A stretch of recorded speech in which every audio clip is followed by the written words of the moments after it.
Welcome back to the 150K podcast. I'm your host, Joe Graham, where we help take your dreams to six figures and beyond. Today, I have a special guest, Michael Unbroken. Now, Michael, we were talking before. I found you on my friends Luis and Fonzie's podcast, Content is Profit. And I've dug into your world a little bit more, and it's amazing. But for people that don't know you, can you just give us a little bit of your background and your story? I mean, I know you're a top 10 podcaster. You do a lot of wonderful, amazing things. But just for people that don't know you, give us just a little bit of your background. Yeah. So today, I'm a best-selling author, award-winning speaker, top 10 international podcast host, blah, blah, blah, blah, blah. Right. But my mission is very simple.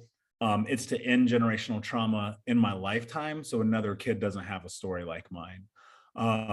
My story is dark. It's really chaotic and it's unlike, it's kind of like a movie.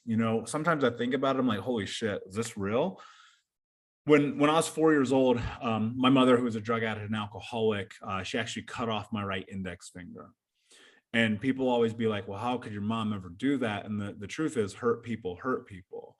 And she married my stepfather when I was 6. He was crazy abusive, like the kind of guy who would pull kids out of my childhood homeless and deeply in poverty. In fact, between 8 to 12 years old, I lived with 30 different families, 30. Wow. Right. And so we're getting bounced around place to place to place. I'm living in vans. I'm living by myself with strangers. And then when I was 12 years old, for about 6 weeks, I lived in an abandoned house by myself. My grandma found out, came and got me. She adopted me after this. And, to some extent that was a godsend, but I'm biracial, black and white. And she's an old racist ass white lady from a town in Tennessee you never heard of. Yeah. So, insert identity crisis. And I started getting high when I was 12, smoking weed, popping pills, doing other things, drunk at 13. And by 15, I was expelled from school for selling drugs. And I'm like breaking into houses, stealing cars, robbing people, getting shot at. Like, it was wild, man. It was like we were doing some crazy shit. Yeah. And I get a call one day from the guidance counselor, and they're like, you need to come to school. The dean wants to talk to you. And I'm like, for what? I'm already like, why? And I go in and they're like, we're going to give you an opportunity to join this last chance program. And this last chance program, when I decided that, yes, I was going to do it, really started to solidify some thoughts that I had about a possible future, because we were learning how to write resumes and cover letters. We were doing mock interviews. Like, it was crazy. I'd never done anything like this in my life. And I'm 16 years old. Well, fast forward a little bit, I end up not graduating high school.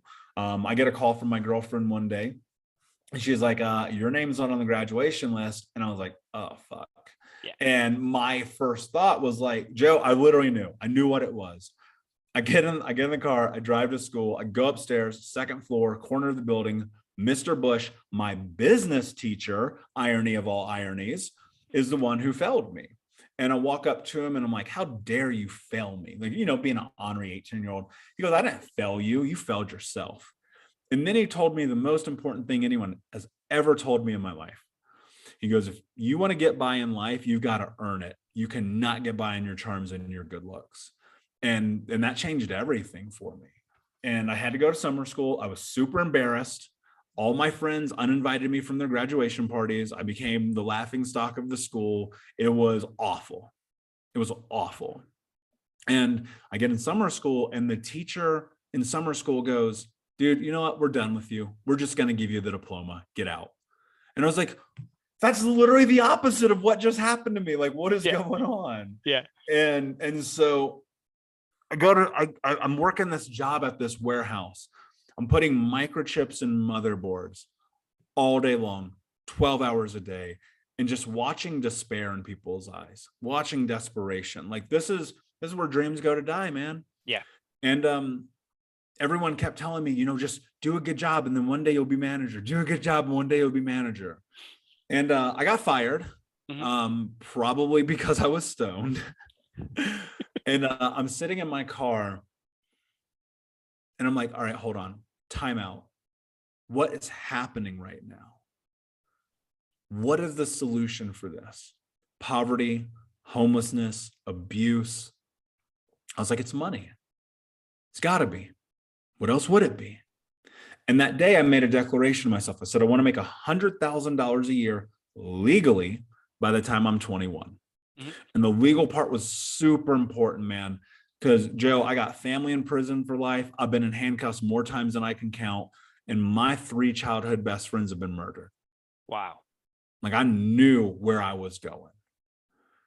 And so those skills that I learned in that last chance program, I started to use them. And I ended up getting a job at a fast food place. And I'm in a leadership role with 52 people under me, right? I'm literally like 18 years old. And so you can imagine I made every single leadership mistake known to man. Mhm. And I'm chatting with a friend one day on MySpace, and he's like, "Hey man, I just got a brand new Chevy Tahoe." And I'm like, "How? Like Yeah. you're the same dummy that I used to get stoned with and skip school. How could you do this?" He's like, "Oh, I got a job at an insurance company." Mhm. And Joe, my mind was blown, dude, because I didn't know you could do that. Yeah. I had no idea. My whole premise for life was repossessions, buy here, pay here, HUD housing, government food stamps, powdered milk. Like that was my life. Mhm. And that moment literally changed the trajectory of everything that was next because I finally had seen someone else had done it. And so I started just writing resumes, cover letters, interviewing. I got told no probably 200 times. Yeah. And then finally, I landed a job with a Fortune 10 company. No high school diploma, no college education. And I started making 6 figures. Well, my first year at 21 years old, I was a little bit shy. I made $96,800. Gotcha. So, I didn't hit my goal all the way, but I mean, damn, That's pretty right? damn good. For For 21, 21 with yeah, no high school diploma, you yeah. ain't doing too bad. No, you're doing great. And then, the money kept going up and up and up and up and up and up. And then my life became a disaster. And 5 years into this, I'm 350 pounds, smoking 2 packs a day, drinking myself to sleep, high from the moment I woke up to the moment I went to bed, cheating on my girlfriends, $40,000 in debt, right? Just all of the chaos of life. I was living into what everyone told me I would be. And the next day after the worst night of my life, I'm laying in bed. Now, dude, keep in mind, I'm 350 pounds. Yeah. I'm eating chocolate cake, smoking a joint, and watching the CrossFit Games. That's awesome. Dude, rock bottom. Like Yep. the only way it'd have got lower is if I killed somebody. And I promise you, I was probably on my way. Mhm. Really, truthfully. And for whatever reason, that in that moment, I got up, I went to the bathroom, I looked at myself in the mirror, and I remembered being 8 years old. And the water company came and turned our water off. And this was always happening. This was not new. But this particular day, I grabbed this little blue bucket, blistering hot Indiana August summer day. I walk into the backyard, I grab this bucket, go across the street to our neighbor's house. And for the first time, I stole water. And I remember being like, man, when I'm a grown up, this will not be my life. Yeah. And as I was looking at myself in the mirror, I was like, oh my God, dude, you broke that promise to yourself. And I asked myself, what are you willing to do to have the life that you want to have? And the answer was no excuses, just results. And that meant I wasn't going to be a victim anymore. I wasn't going to blame Joe, wasn't going to blame my community, my family, my friends, my church, my anything. Everything was Michael's fault from that moment forward. And most importantly, I decided I would no longer negotiate with myself. And 12 years later, here I am talking to you. Dude, that's amazing. Like your story is just crazy. Like what you went through. So the question that just pops out to me the most right now is this. You made the decision, but where do you think that decision came from? Because I grew up in the country, I grew up poor, I grew up in that whole type of scenario. So I relate with you on some levels, not all the way, but on some levels. What made you make that decision? Or how did you because I know a lot of people listening to this are like, how the hell did he just make the decision to change? Well, when you hit your 1,000th rock bottom, like truthfully, it was like, I'd made massive changes in my life in previous times, right? Going from poverty to $100,000 a year, dude, like think about it. Your show is a perfect example of that. The title alone, like I cleared 150 when I was 23. Yeah. Nobody does that, dude. No. Nobody does that. And it was like that money that came from my belief in myself. But the problem, Joe, that people don't talk about enough is my alignment, my clarity, my mission, my vision, my values, my goals only had to do with money. That's it. That's it. I had nothing else working for me. And so because I had no clarity about anything else, everything else was a disaster. And so I always kind of inherently have felt like I was supposed to do something that mattered with my life. Ever since I was a kid, like, dude, I remember one time I was sitting I've never shared this story before. You're going to be the first person in hundreds of podcasts I've ever shared this with, because it just came to my mind. Thank you. I was sitting in my living room at my step grandma's house. This woman was a fucking monster, like literally the worst human being I've ever met in my life. And Hanson was a thing, right? Yep, I remember. So, you know, they're a boy band if you don't know who they are. And they were really kind of like the first rock boy band. And I remember sitting there and she looks at me and she goes, "Why don't you do something with that, like that with your life?" And I was like, "Because you didn't buy me a fucking drum set." And I remember in that moment just really being like, one day I'm going to do something great, man. I was a part of it was I was just mad. And then the other part of it was like, I just, you know, there's that calling we all have inside of us. Like that thing that drives you where you're like, man, I want this more than I want to fucking breathe. And it's really been that with clarity that helped me shift my life, because the thing that I wanted at 25 heading into 26 years old at this rock bottom was to love myself. That's it. Yeah. That's what I wanted. And, you know, it's really interesting because people will assume that I had this radical 180. But I'll tell you this, between 26 to 30, all I did was suffer. It was one step forward, a million steps backwards. Every single time things would change, I'd fuck it up. And you know why? This is the thing that people leave out. This is the conversation not being had enough in personal development and mental health and business and entrepreneurship on podcasts in general. The thing that I carried with me from childhood, it wasn't the finger, it wasn't the abuse, it wasn't the scars or the burns, it was the theft of identity. Because I realized at 27, I had zero confidence. Imagine making $1 million and having zero confidence, right? You spend every penny. I have nothing to show for that money, except a lot of long drunken nights, parties, drugs, women, all the chaos that comes along with it. And in that window of growth, the thing that I was doing was I was just focusing on that goal. So it was the same way I focused on that goal for 100,000. I was now focusing on the goal of love myself. I didn't know what that meant. I didn't know what it looked like. I didn't understand it. I couldn't really put meaning to it, but I said, I'm going to focus on that goal. And because of that, and this ideation of no excuses, just results, what happened was I was going to all the therapy, all the coaching, all the seminars and conferences, reading all the books. Podcasts weren't really a thing back then, but you had some people. It was really more YouTube shows back then, right? You know, 10, 11 years ago. And so I was deep into all that, just learning, and holding myself accountable. And I made huge mistakes, dude. I make huge mistakes even today. And it's just like, well, guess what? That's a lesson. There's so much information in failure. And so when people say, well, what did you do? It was very simple. I got clear about what I wanted. That's it. That's the whole game. Business, life, relationships, health, money, vacations. Man, the worst thing you could ever do is be like, I'm going on vacation and just get off a plane somewhere and not know what you're doing. Like, at least that's how I feel about it, right? Some people are like, that sounds amazing. I'm like, that sounds terrifying. And so, you know, it's massive clarity that became the marker for success in my life. You grab a damn pen and a piece of paper and you write out your dreams, your goals, your ideas, your reality. You focus on that till it comes true. Well, understanding it's going to take a long time, a long time.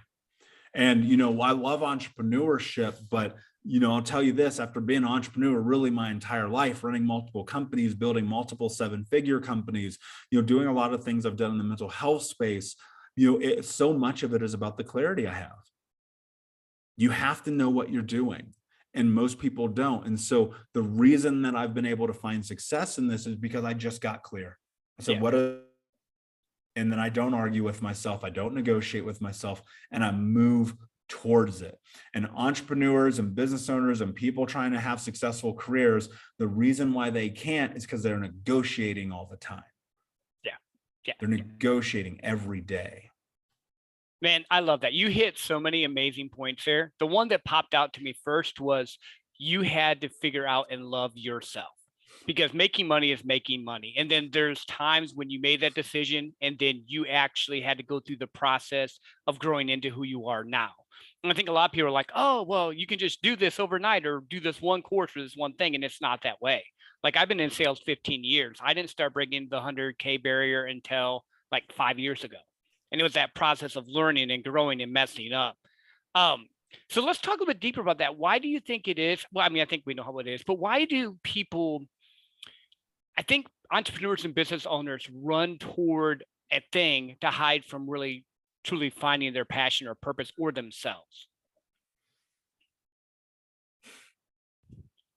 Or am I off on that? Like, it's like we get busy with it, we get doing things, and we cover things. Here. Well, I had that moment in that sigh because I remember I'm going to say something that's going to really hit a chord with people, probably not in the way that they're expecting. When I first left working in insurance, everyone told me I was crazy. Everybody.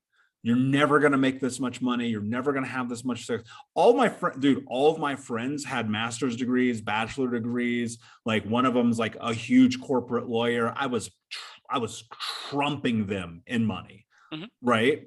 I just was, because I got really good at sales at a really young age.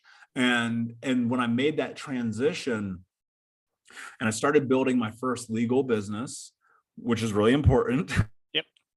The thing that happened, man, sabotaging it every turn, just not charging my worth, not even knowing my worth, not building the right packages, not having a sales script, not having a CRM and a funnel, not building out advertising and marketing, not knowing core mission values, right? Not knowing mission statements, not knowing all the things that matter, right? I'll give you a great example of what I mean by this.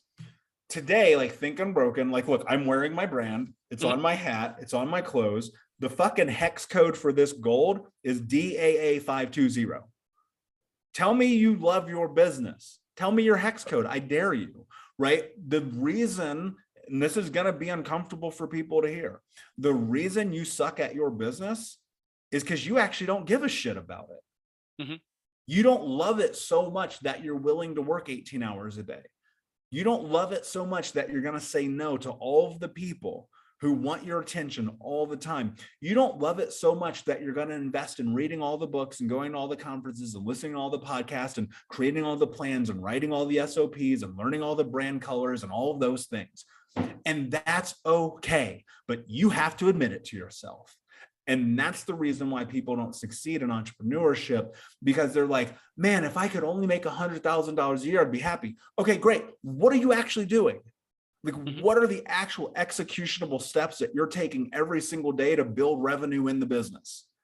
Because to me, if there's a sales call on your calendar and you reschedule it because you need to take a break, you might as well quit doing this.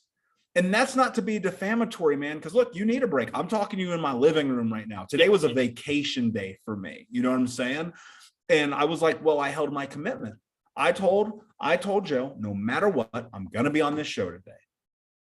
Here I am. I needed a day. I said I need a break, but I held my commitment to the thing that I said I was going to be there for.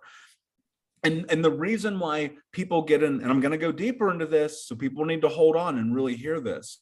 As you get deeper into this rabbit hole of entrepreneurship, you're going to discover things about yourself that you didn't know were there. Yeah. Some of those things are going to be beautiful. They're going to show your resiliency. They're going to show your power. They're going to show what you're made of. Some of those things are really dark. And some of those things are going to show you that in your brain is going to say, I'm not good enough. I'm not smart enough. I'm not capable enough. And the only way you work through that is you have to change the mentality that you have about that and stop making excuses and face the fear of sending the newsletter or launching the podcast or making the sales call, calling the lead. Fucking follow up, for God's sakes. Yes. Yes. Right. Yes. And in that, here's the thing though. This is where the depth, I'm going to start now. I haven't started yet. Now I'm going to start. I'm going to tell you where the depth is. What you have to understand growing up is that your brain serves a thing, and in general, your brain serves a very simple purpose: survival. Everyone's always heard this. But what they don't understand is in your developmental years, as you're coming up, your brain is making meaning of the stimulus of the environment that you're in. And it's assessing whether or not you are safe or in danger. If you're safe, it puts it on a shelf over here. Your brain says, that's fine, do it again. If you're in danger, the brain puts it over here and says, absolutely never do that again, snake. Right. Mm-hmm. And so as you're going through that, you're making meaning of all these experiences. One of the things that you really have to understand is in that developmental process, when it comes to that stimulus, is that when it is other people involved in it, because we are a communal species, and the most dangerous thing that you can do is be ostracized from the community when you are in a situation in which someone judges you, shames you, ridicules you, your brain immediately says, oh no, don't do that. Imagine, Joe, you're in Miss Smith's class, right?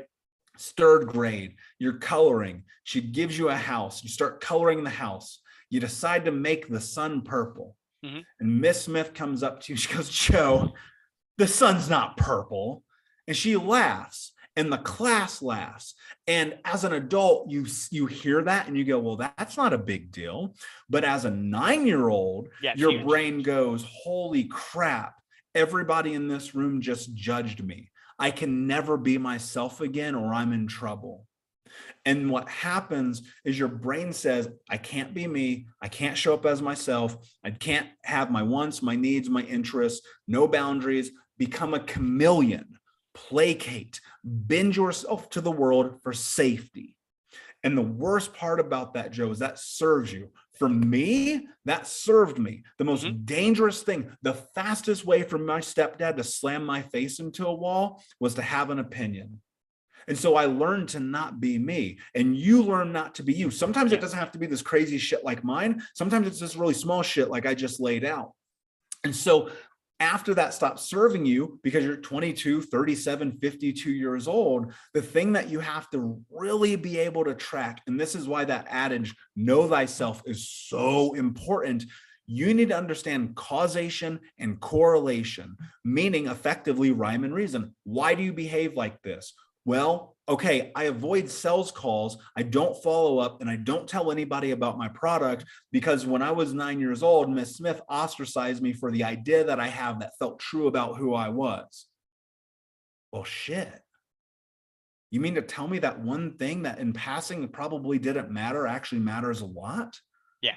Well, that's one of the reasons why you're not having success, because you're not sitting in the truth of asking yourself why you do the things that you do or don't do the things that you do. And in that, you have to get nakedly and unabashedly honest with yourself. And guess what? You ain't going to like what you find out. Sure. But if you want to be successful, you got to find out. And look, success doesn't even mean, I got to make $1 million a year. For me, simply, success is as long as I go look in that fucking mirror and I'm okay with who I am, that's everything. That is everything to me. Whether I make $100,000 or $100 million, I don't care.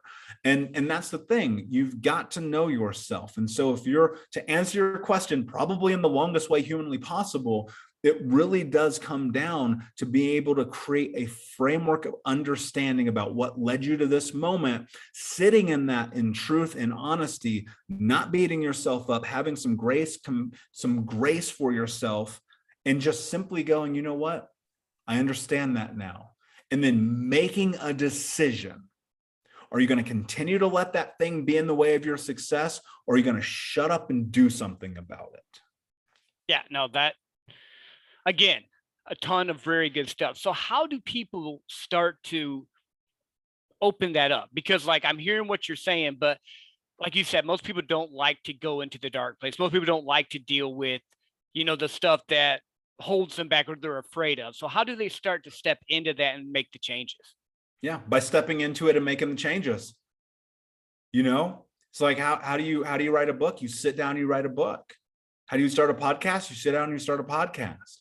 Right now, of course, there's interventions here. There's therapy. There's group coaching. There's men's, you name it. It's there. Maybe it's AA for you, right? Maybe it's, Sex Addicts Anonymous for you. Maybe it's a Reddit forum. I don't know. It's different for everybody. But the one thing I'll tell you that I think holds true across all of this is you take a pen and a piece of paper and you start writing your story. Like seriously. So I've written 3 books. 2 of them are published. 1 comes out in October, but there's a 4th book that is sitting on my drive folder right now. That's about, 97,000 words long. Mm-hmm. And it's my life story. And I wrote it for me because I needed to understand me. Yeah. And I think that if you're willing to understand you, you're going to find out. But look, you have to be willing to face that darkness, man, because it's in all of us. We all got it. If you're, the thing I tell people all the time, if you're around people who are happy all the time, you need to get away from them. Yeah. You need to run, because those people are probably not. And it's only a matter of time before an explosion happens. And that happens across the board. If you're dogmatic about anything specifically, like, you need to really reflect on that. And so if you're in this place and you're like, I really, really, really want to figure out why I'm stuck, you sit down on the edge of your bed in silence and you ruminate on your reality. And what you're going to find is going to be the truth. And that's the thing you have to assess. When I look at the pivotal shift in this for me, being 26, 27, it was like, I knew not to smoke cigarettes. I knew not to drink every night. I knew not to get high every day. I knew not to cheat on my girlfriend. I knew to go to the gym and not eat McDonald's fucking 10 times a week. You know what to do. Yep. Do it. And that's going to be the way that you discover who you are. Yeah, when it's taking that accountability and ownership of where you're at and what you're doing, who you are as a person, which I think most of society doesn't want to do. But if you're going to create something, if you're going to be an entrepreneur, you're going to have to go in because you're the secret sauce. You're the one distinction in what you're building with your business and your life. Now that makes a lot of sense. So how do you go from there? So you start addressing it, you start moving through it. And then is it just test and try, keep moving forward, do a little bit better, stack the wins? Is that the path you say to go, or? Yeah, look, I think anybody who's like, you can make up your mind and do a 180 and life's going to be different is very foolhardy. And I've never seen that hold true ever in any circumstance. You have to think, like, if the behavior patterns, here's what I would tell people. If I could go back in time, I would actually hire a coach before I hired a therapist. And it's not that I'm not being defamatory towards therapists. So let's be clear before somebody tries to cancel me. What I'm saying is that the most important thing that you can do is start changing your behavioral patterns today, right now. Start changing your attitude, start changing your mindset and your thought process, start moving towards who it is that you believe you are. And day by day, you will iterate. And through that iteration, you will better understand the truth about yourself. And in that, you'll also learn how to be more compassionate, how to have more empathy for yourself, how to have more grace for yourself. And in that, one of the things that's really fascinating that will start to happen is you will also start to show up more in your life. And so where I love therapy, because it helps you really understand causation and correlation, rhyme and reason, I particularly am fond of coaching at the beginning, not because you necessarily need somebody to put a foot in your ass, which you probably do, right? Truth be told. But more importantly, you need somebody who's done the thing you're trying to do to show you how to do that thing. And I tell people all the time, you come into coaching with me, you're circumventing a decade and $250,000 invested in myself, for 10 grand or whatever it might be. And that's the thing, right? That's the thing. You're in a position to be more successful, or you can do it like I did it the hard way. But ultimately, either way, it truly is about the behaviors. It's about the actions. It's about the accountability. And people are like, I need an accountability buddy. No, you don't. You need a fucking mirror. Yeah. You need a mirror, and you need to hold yourself accountable. Because look, here's the truth. 27 years old, I had zero confidence. Here I am driving an $85,000 car, $250,000 worth of clothes in my closet, which is very stupid, by the way. Let's be very clear about that. And both of those things, right? And I had no confidence, none. Well, how did I build confidence? Well, I stopped smoking. I stopped drinking every day. I stopped eating McDonald's. I stopped all the things that I knew I shouldn't be doing. And I started doing the things that I knew I should be doing. And slowly, a decade of work later, and I'm still doing it every single day, it's about showing up. Because here's a really interesting thing. And I love that what I'm about to say, personally, I love it, even though I came up with it, because especially in entrepreneurship and business, this holds true more than probably anything else I could say on a business conversation. How can you possibly trust my commitment to you if I don't trust my commitment to me? Damn. No, that's really good. That's it in a nutshell. Wow. No,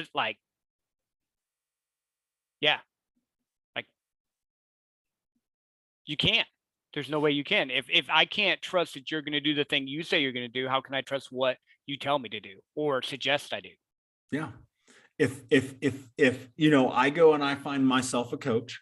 Now I will say this, there's an evolution to this, right? It took a long time to get to this, because I'm the same dude who wouldn't spend $5 on a book, who now has been personally mentored by Grant Cardone, who's a business partner and invested into Think Unbroken, by Tom Bilyeu, who for the last 6 years has spoken so highly into my life and changed everything for me, to Tony Robbins, who I get to spend time with and learn. That shit costs money, dude. Yes, it does. Yep. Right. And if I wasn't keeping my commitment to myself to say, find a way to get there, we would not be having this conversation right now. And more so, if we're sitting here having this conversation, and let's say I'm selling you, right? I'm like, here's the program, here's the thing, here's all the stuff for you to do.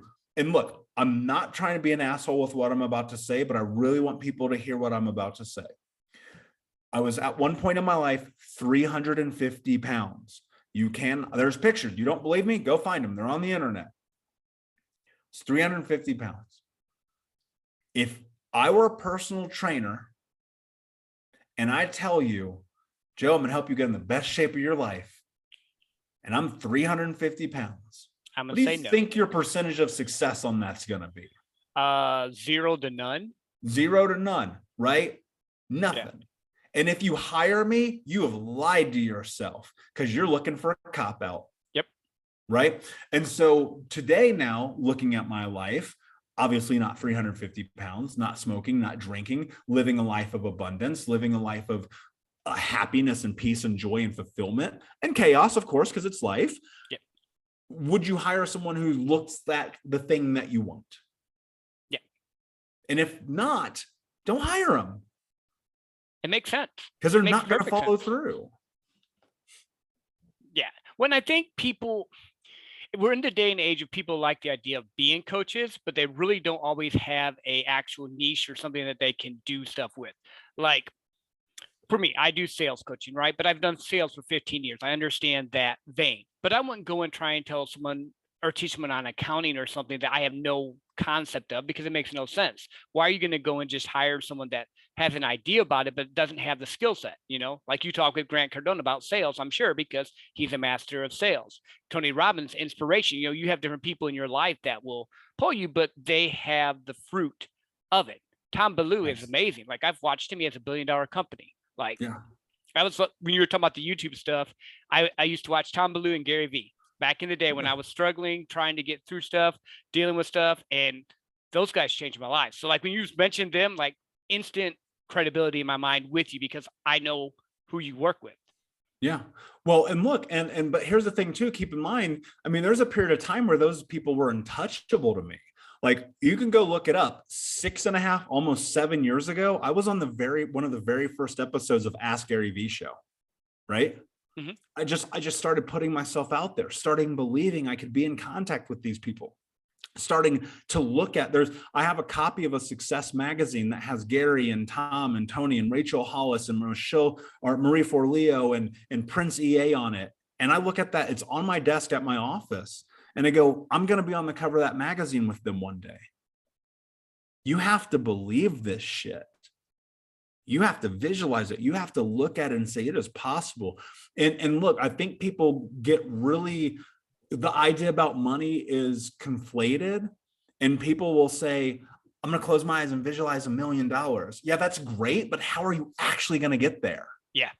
Right. And so when I close my eyes and I think about building businesses, relationships, friendships, I go, how do I get there? What are the step-by-step executionable processes? One of the biggest lies we tell ourselves is that we'll magic it into existence, right? There's no Disney moment. Nobody's coming to save you. People are like, yeah, I'm doing it for my kids. Dude, nobody cares. Your kids do not care about your dreams. Nope. They don't. They care about theirs. Exactly. And the thing is, and I know this is hard to hear, and people want to hear these shows for inspiration and rah, but I'm just keeping it real with you. Because if you don't follow through and execute on some of the things that I'm saying, it's not going to be different.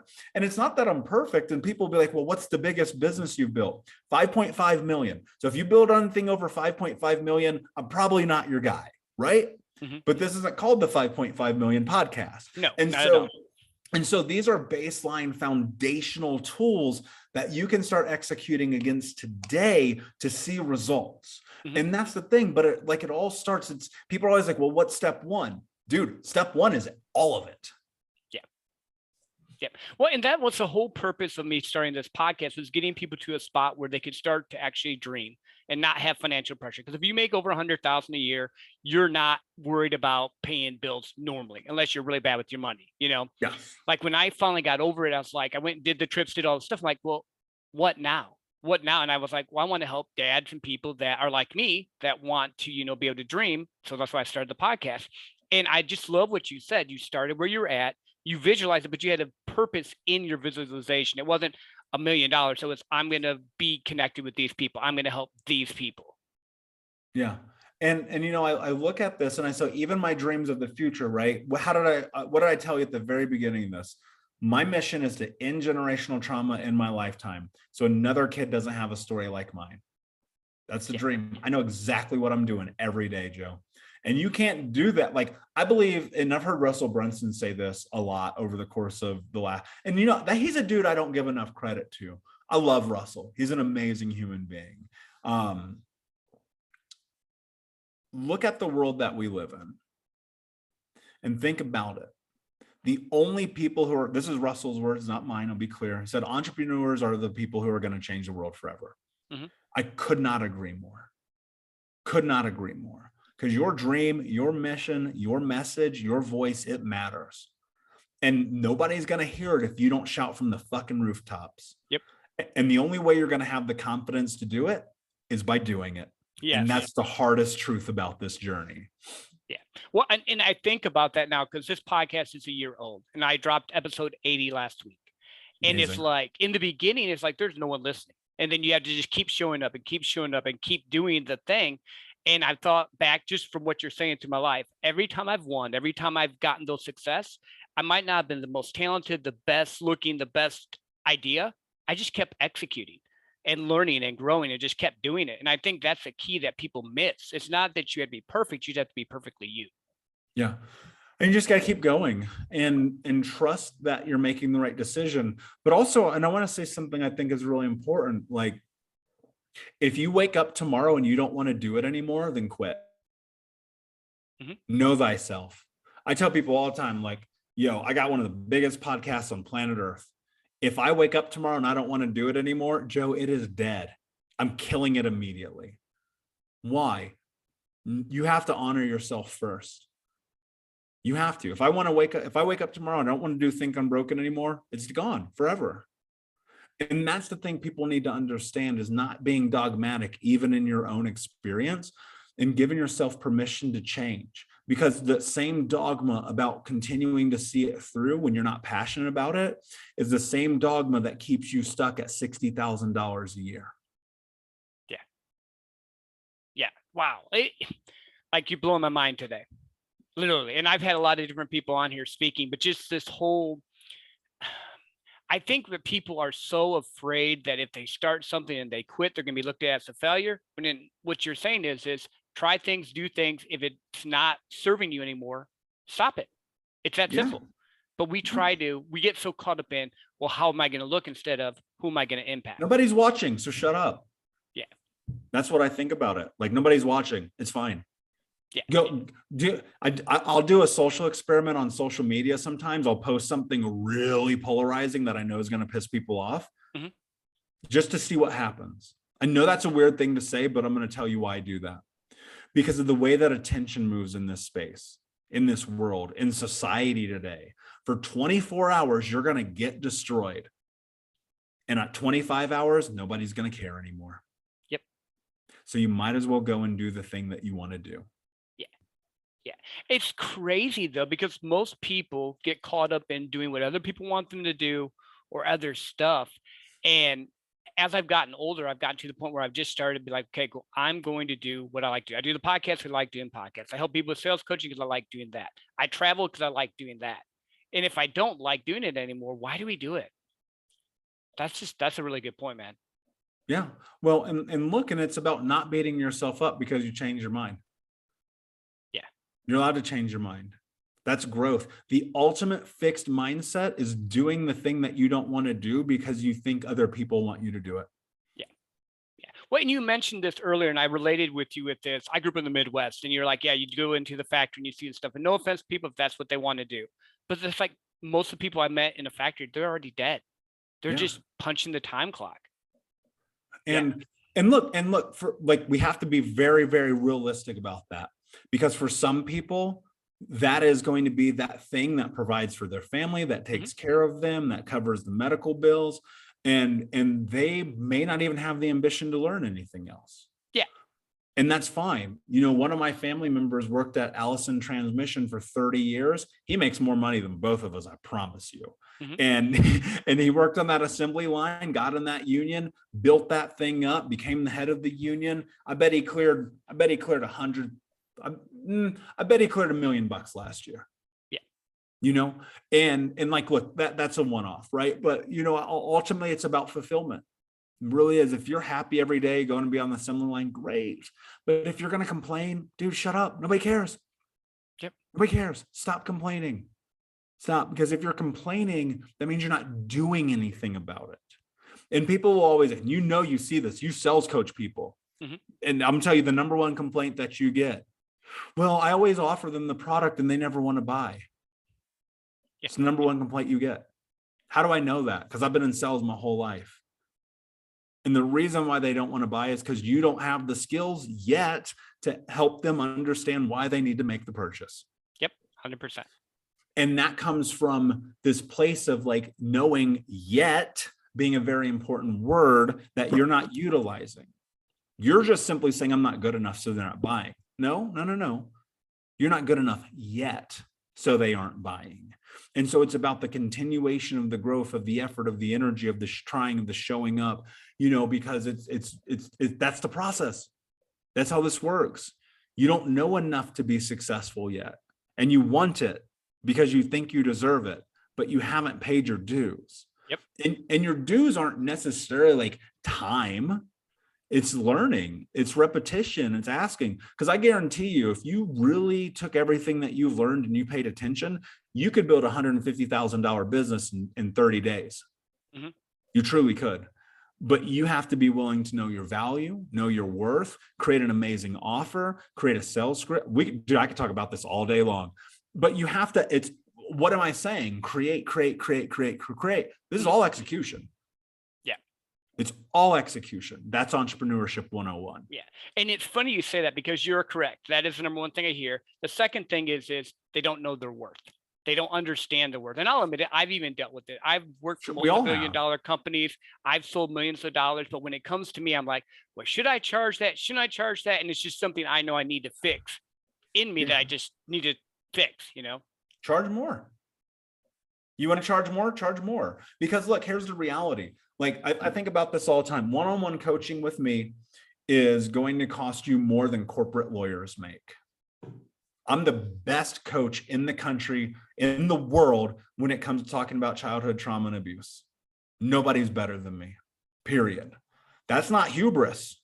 It's not. I believe that in my fucking soul. And so if you come sit down with me, like, it's not like all of my stuff is for free on the internet, literally everything. Mm-hmm. It's all there. You can have it all for free, literally. You want to sit down and you want my time? The number one asset I have in my life, well, you got to pay for my time. My time is expensive, right? And that comes from knowing my worth. Because when I go back and I look at building my first business, it was a photography studio, my first legal business. I was 25. So it was at the end of working at this Fortune 10. I was like, all right, I want to go build this thing. Dude, I would charge people Groupons. I would put myself on Groupon. Brand new business. Dude, let me tell people something really important. If you are starting a company, you are not allowed to put anything on sale ever. Yep. Stop putting shit on sale for two reasons. One, you're devaluing yourself. Two, you're teaching your customers bad behavior. Mm-hmm. And that bad behavior is to wait until you put it on sale. Oh, Joe's going to put that program on sale in 30 days. I might as well wait. Don't ever put anything on sale. If I could teach people that, oh my God, I wish they would hold on to that truth. And so going back, looking at that, dude, I'd work for 2 or 3 hours shooting whatever, and I'd make $18. Wow. Not knowing my value. Yeah. And by the end of my photography career, I was making $15,000 on a Saturday. Mm-hmm. Right? Your value is only determined by you. Like, think about this. There are people, you want an hour. I'll give you a great example. You want an hour of Grant Cardone's time? It's $250,000. Yep. Well, that's what he values his time at. You're Tommy, and you just started your coaching business and you're charging $35 for an hour. Tommy, you made that choice, brother. Yep. That's what you determined you are worth. Yeah, that's crazy. I love how you've just reframed that and put it into perspective in a way that just makes sense, because you're shrinking time for people. If you actually have a true skill you can help them with, you're shrinking time. So, then you're devaluing yourself. So you're going to get the coach or the clients that devalue themselves. They'll pay $35 and then they're going to want to. And those clients are going to be the fucking biggest pain in your ass. Yep. 100% all day. Yeah. I mean, and people listening here, if they're in sales business and all, you all know that the lowest paying customers are the paints. They're the ones that are the pickiest. They want the most. They have the most issues. Yeah. No, Michael, I love that. That's a great perspective. So what else haven't we talked on? Because normally we go and we can go as long as you want, but what are we missing here? Because like we talked about being you, choosing to change, be yourself. There's been a bunch of different things. So what are we missing in this? Anything?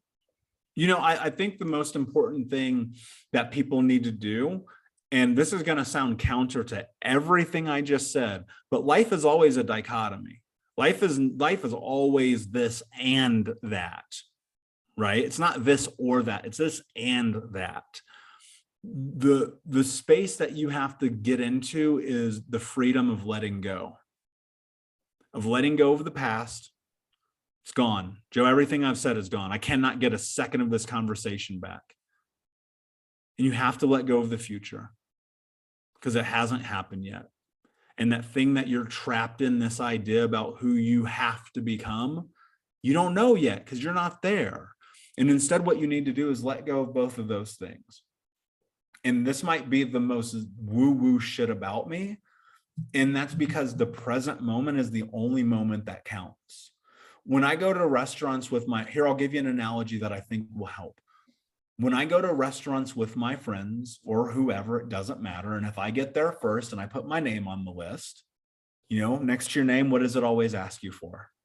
The time. Yep. It always wants to know the time. I'm like, why? Why do you need no time?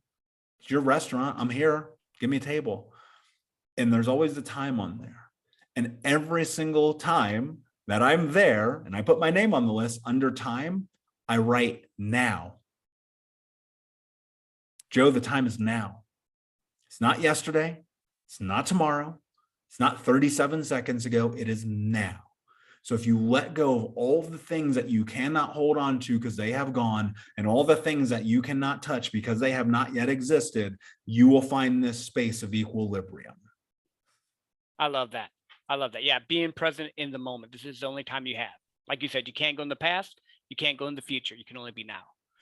Where can people find you at, Michael? Yep. Yeah, man, I'm everywhere at Michael Unbroken on all the socials.